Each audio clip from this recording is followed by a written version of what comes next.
ये चुनाव 2024 का चुनाव बहुत महत्वपूर्ण है। जो भी कोई व्यक्ति संविधान बदलने वाली ताकतों के साथ वोट देने के लिए, दिलवाने के लिए खड़ा होता है, समाज का गद्दार घोषित करो।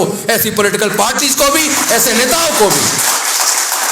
वो नेता देश के गद्दार है, समाज के गद्दार हैं, जो संविधान बदलने वालों के साथ खड़े हो जाते हैं। अब तो दो में से एक रास्ता चुनना होगा, या मनुवाद या अम्बेडकरवाद। डुलमुल रवैये से काम चलने वाला नहीं है।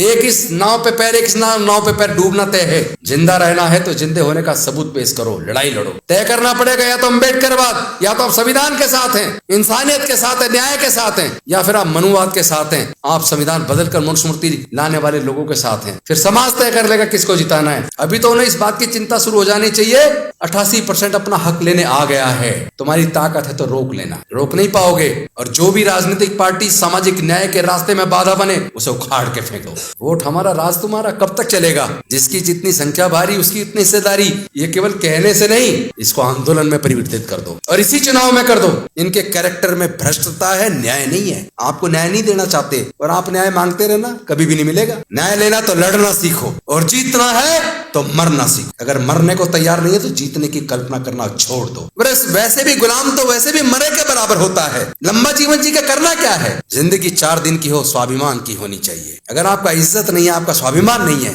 आपकी बहन बेटी की इज्जत लुट रही है और आप तमाशा देख रहे हैं, तो डूब मरो। इस लड़ाई को लड़ना पड़ेगा। अगर आप चाहते हो इस लड़ाई को लड़ना, तो इसके लिए जरूरी है संविधान की रक्षा करना। संविधान को बचाने के लिए लड़ना होगा। संविधान बचेगा तो देश का लोकतंत्र बचेगा। संविधान बचेगा तो ही भारत बचेगा, ये भी बता दूं, वरना भारत के टुकड़े होने तय हैं। जो लोग संविधान बचाने की जिम्मेदारी ले रहे हैं, वो सब भारत को तोड़ने की भी जिम्मेदारी लेने की तैयारी कर। लेकिन हमारे शरीर में जब तक खून है, हमारे अंदर सांसें हैं, हम किसी कीमत पर भारत के संविधान को बदलने नहीं देंगे।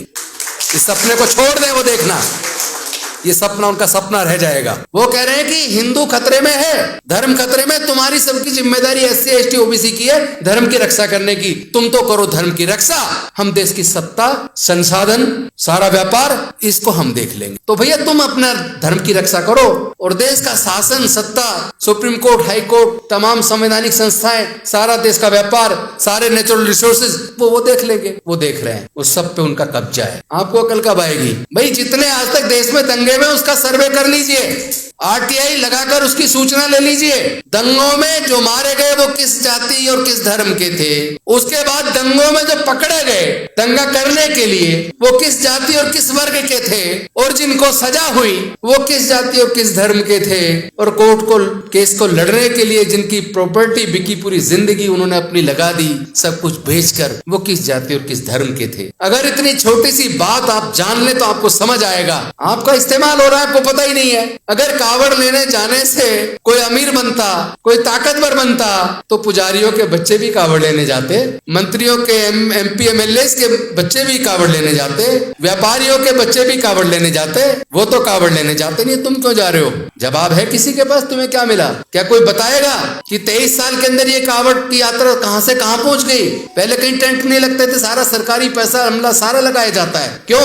कोई बताएगा जो कावड़ लेने जाते हैं कितने लोग करोड़पति बन गए? कोई बताएगा जितने धार्मिक जुलूस होते हैं, निकलते हैं, जिसके अंदर तलवारें लहराई जाती हैं, वो किस जाति किस धर्म के मानने वाले लोग हैं? भाई कब, जब तक आप समस्या को जानोगे नहीं। कह रहे बीमार है, बीमार तो ठीक है, बीमारी के कारण को तो जान लो, सीधा इलाज करवा लो, इलाज हो नहीं रहा, होगा भी नहीं। बीमारी क्या है, उसके कारण क्या है, अगर आप बीमारी को जान के उसके कारण को जान लोगे तो इलाज करने में आसानी हो जाएगी। डॉक्टर भी जब बीमारी का इलाज करता है और उसको इलाज से असर नहीं होता, तो वो भी उसके ब्लड टेस्ट कराता है, तरह तरह के टेस्ट कराता है डायग्नोज करने के लिए कि बीमारी का कारण जान ले। और जब बीमारी का कारण जान लेता है उसके बाद इलाज होता है, व्यक्ति ठीक हो जाता है। लेकिन प्रॉब्लम यह है कि SC ST OBC और माइनॉरिटी के लोग दर्द से करा रहे हैं, चीख रहे, दर्द हो रहा है, पर उसके कारण को जानने की कोशिश नहीं करते, ना उसका इलाज करने की कोशिश करते। अरे वो लोग बुद्धि और विवेक से, दिमाग से लड़ाई लड़के 12% लोग देश के सारे संसाधनों पे कब्जा करके बैठे हैं। ऐसा संभव है क्या? 88% को क्या 12% लोग हरा सकते हैं क्या?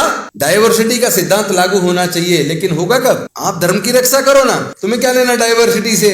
15 सालों में 1.5 लाख से ज्यादा सरकारी स्कूल बंद हो गए, आपको पता ही नहीं है। अरे हम भी स्कूल से पढ़े, सरकारी में पढ़ के आए भाई, बहुत बढ़िया पढ़ाई होती थी सरकारी स्कूल में, हम भी वहां से पढ़ के फिर वकील बने, कामयाब वकील बने, एमएलए बने, मंत्री बने, तो वो भी कामयाब बने। ऐसे नहीं बन के बैठ के आता जाता कुछ नहीं है, पढ़ना पड़ता, अध्ययन करना पड़ता, सच को जानना होता है। आप पढ़ेंगे नहीं, जानेंगे नहीं सच को, आंख मीच के लड़ाई लड़ रहे हैं। अरे कभी तो सोचो, जब हम सरकारी स्कूलों में पढ़ते थे, सारे सरकारी स्कूल होते थे, प्राइवेट होते नहीं थे, पढ़ाई का स्तर एक जैसा था, टीचर करता तो था भेदभाव। जैसे मैं आगे सीट पे बैठ के तो मुझे उठा के पीछे बिठा देता था, अपने बच्चों को आगे बिठा देता था, पक्षपात तो होता था। लेकिन ब्लैक बोर्ड पर जब वो चौक लेकर पढ़ाता तो सबको एक जैसा था ना। जिसके अंदर दम होता था वो डॉक्टर अम्बेडकर बन जाता। कहते हैं मेरिट नहीं है, काबिलियत नहीं है। जैसा केसी त्यागी जी बता रहे थे कि वो डॉक्टर कहते थे लोग मर जाएंगे, ऐसे ऐसे डॉक्टर बन रहे हैं 15-20% मार्क्स पे। अगर एक भी रिजर्व सीट से डॉक्टर बने व्यक्ति से ऑपरेशन में कोई अगर अंदर पेट में कुछ छूट जाता तो ये 50 जगह एग्जाम्पल देते, एक एग्जाम्पल आज तक कोई नहीं दे पाया। मैं ऑन रिकॉर्ड दावे के साथ कह सकता हूं, एक भी पुल जितने गिर रहे हैं, अगर उस पुल को बनाने का इंजीनियर इंचार्ज अगर कोई ऐसी होता तो अखबारों में ऊपर मोटे मोटे शब्दों में नाम छपा होता कि कोटे से चुन के आ गए और देखो इनमें काबिलियत नहीं है, देखो ये ब्रिज गिर गया। ये जितने पुल गिर रहे हैं, जितने ऑपरेशन में अंदर कुछ छूट रहा है, ये वही कैपिटेशन की, वही जो अपने आप को सोकोल्ड अपर कास्ट बोलते हैं ना, ये सब उनकी वजह से हो रहा है, वही शामिल है। उन्हीं के ऑपरेशन फेल होते हैं, उन्हीं के बनाए पुल गिरते हैं, क्योंकि भ्रष्ट लोग हैं। मेन स्ट्रीम मीडिया जिसको गोदी मीडिया कहते हैं, बेसिकली वो बीजेपी के प्रवक्ता है। उन्हें देखना बंद करो, मैं कितने बार कह चुका हूं, उन्हें मत देखो, क्योंकि उनका काम, उनको एजेंडा, उनको पैसा इसीलिए दिया जा रहा है कि तुम्हें तो केवल महिमा मंडन बीजेपी और उनके नेताओं का करना है, उसको किसी भी तरह सत्ता में वो बने रहें। लेकिन वो जितनी मर्जी ताकत लगा ले, 2024 में 200 से नीचे आ जाएंगे, ये हम आपको बता रहे हैं आज। वो जितने सारे पूंजीपतियों के साथ लगा लेना, अपने सारे मीडिया, मेन स्ट्रीम मीडिया को लगा लेना, हम भी इधर पूरी तरीके से दंड बैठक लगाकर तैयार हैं। इस बार 2024 में 200 से नीचे लाना उन्हें, और अपनी लड़ाई, हमें कोई ये भी नहीं है कि भाई कांग्रेस आए कौन आए, 27 से मुझे लेना देना नहीं है, कुछ भी कौन आए, बस संविधान को बचाने के लिए इस एनडीए को हराना जरूरी है। इसके बाद दूसरी लड़ाई भी शुरू होगी, उसकी भी तैयारी कर लेना। जब ये एनडीए हारेगा और इंडिया की सरकार बनेगी, फिर जिस सामाजिक न्याय की को मुद्दा बना के हम उनको ताकत देने वाले हैं ना, उसको लागू करवाना इतना आसान नहीं होगा। जो लोग कह रहे हैं हमने 2011 में जातिगत जनगणना करवाई थी, मैं पूछना चाहता हूं उसके आंकड़े जाहिर क्यों नहीं किए? कौन जिम्मेदार था? 1992 में जब सुप्रीम कोर्ट की जजमेंट आ गई मंडल कमीशन पर Indira Sahni versus university case में, उसको नोटिफिकेशन करने में 1 साल क्यों लगा? ईडब्ल्यूएस में तो 1 दिन में कर दिया, तुमने क्यों 1 साल लगाया? जातिगत जनगणना के आंकड़े जारी क्यों नहीं किए तुमने? तुम्हें भी बताना पड़ेगा। लेकिन फिर भी हम उन सब बात को भूलने को तैयार हैं, क्योंकि सामाजिक न्याय की लड़ाई और देश के संविधान और लोकतंत्र को बचाने की लड़ाई ज्यादा बड़ी है। तुम्हें तो हम बाद में देख लेंगे, तुम्हें बाद में देख लेंगे हम। अगर तुमने सामाजिक न्याय नहीं दिया तो ध्यान रहे, मरते मरते तुम्हें जीवन दान दे रहे हैं हम। खत्म तो तुम हो ही लिए थे, आ गए ना सामाजिक न्याय पे, तभी तो बचाने हम चले।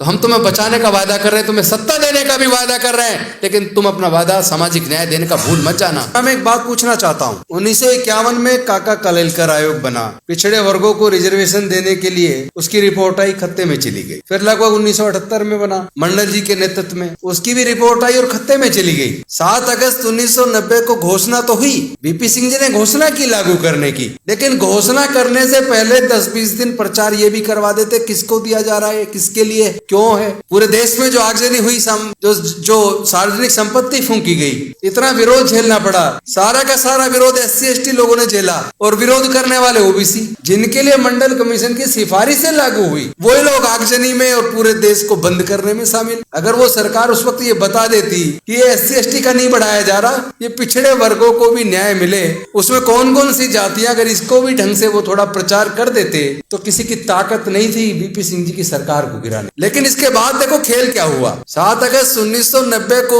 मंडल कमीशन की सिफारिश से लागू करने की घोषणा हुई, लोग कोर्ट चले गए और कोर्ट ने उसको स्टे कर दिया। 1992 में जजमेंट आया, लेकिन नोटिफिकेशन करके उसको लागू करने में भी 1 साल लग गई। 1993 में लागू हुआ। जिन पिछड़े वर्गों को न्याय दिलाने के लिए 43 साल आंदोलन करना पड़ा, आज मैं उनको भी एक बात बता देना चाहता हूँ, उनको 43 साल क्यों लगे?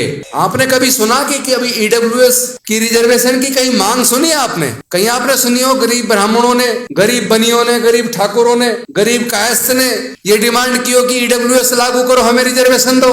उनकी ताकत देखिए कि उन्हें बिना मांगे 4 दिन के अंदर रिजर्वेशन मिल गया 10%। और वो सुप्रीम कोर्ट जो कहती है कि पहले सर्वे करवाओ, डाटा होना चाहिए, कितनी इनकी पॉपुलेशन है वो बताओ, कितने इनका रिप्रेजेंटेशन है वो बताओ, और इसी आधार पे सुप्रीम कोर्ट में उनके खिलाफ ऑर्डर हो जाते हैं। लेकिन जब बात ईडब्ल्यूएस की आई, मैं पूछना चाहता हूं ये 10% क्यों? जिनकी सारी जनसंख्या मिला के 12% है, उनको 10% ईडब्ल्यूएस बिना मांगे 4 दिन में दे दिया, और बिना किसी डिमांड के, बिना किसी आंदोलन के, बिना किसी सर्वे के, बिना किसी कमीशन अपॉइंट किए एक दिन में कैबिनेट में पास, अगले दिन लोकसभा में पास, राज्यसभा का उस दिन सत्र खत्म हो गया, एक दिन बढ़ा दिया, अगले दिन राज्यसभा में पास, और चौथे दिन राष्ट्रपति के सिग्नेचर होकर रात को ही नोटिफिकेशन होकर लागू हो गया। 4 दिन लगे, और आपको कितना लगा? 43 साल।